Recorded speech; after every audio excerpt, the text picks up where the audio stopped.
For as long as I can remember, my mom hated me. She slipped me sleeping pills when I was 3. At 5, she tried pesticide, but I was tough to kill. By 7, I'd already learned to fight back. If she wouldn't feed me, I'd flip the table so nobody got to eat. If she beat me to the ground, I'd go after her precious son the same way, leave him bruised and crying. That's how things went until I turned 12. Everything changed when my baby sister was born. I was awkwardly trying to help change her diaper when mom suddenly slammed me against the wall. Her eyes were full of disgust and fear. What were you trying to do to my daughter? I knew it. You're just like that monster of a father. Why didn't you die with him? I held my throbbing head. For the first time, I didn't fight back. I believed her. My whole existence was a mistake. I never should have been born. By the time I limped to Granny's place, it was already dark. She saw how messed up I was, but didn't seem surprised. She grabbed her first aid kit and patched me up like always, then made me a plate of carbonara. Usually I'd eat while swearing I'd get her back tomorrow, but this time I just stared at the food and asked quietly, "Granny, I'm not actually Dad's kid, am I?" She didn't answer, but the disgust that flickered in her eyes told me everything. She stood up abruptly and started wiping the table over and over, right where the first aid kit had been. That's when it hit me. My blood was something they all wanted to stay away from.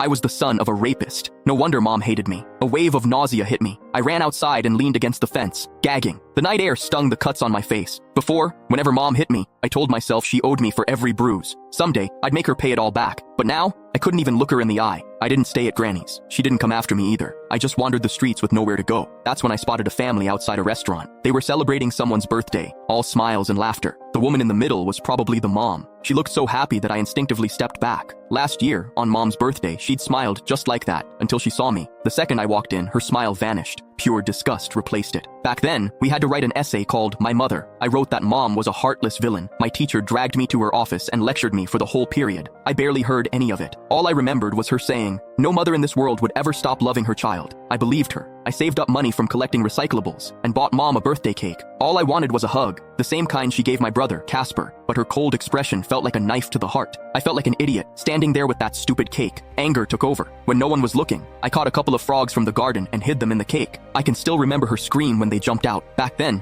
I felt a twisted satisfaction. I thought she didn't deserve to be a mother. I thought she had it coming. But now I knew the truth. I was the one who didn't deserve anything. Just existing had hurt her. As I watched that mom smiling through the restaurant window, I made up my mind. This year, for mom's birthday, I'd give her a present she'd actually be happy with, one that would set her free for good. I decided to die. Once that thought took hold, my steps felt lighter. I even started planning how to do it without causing trouble. Something clean, with no mess left behind. But before I could go through with it, a patrol officer spotted me and brought me home. Mom answered the door. As it shut behind us, I stared at the floor, unable to meet her eyes. Her voice cut through the air like ice. "Why didn't you just die out there?" I almost snapped back, but I bit my tongue. Still, I couldn't stop myself from asking, "What would you do if I really did die? Would she feel even a little sad? If you've got the guts, go ahead. I'd throw a party." She walked straight into my sibling's room and shut the door. I stood frozen in the living room. After a long time, I wiped my face. Click the link in my bio to get the full story for free.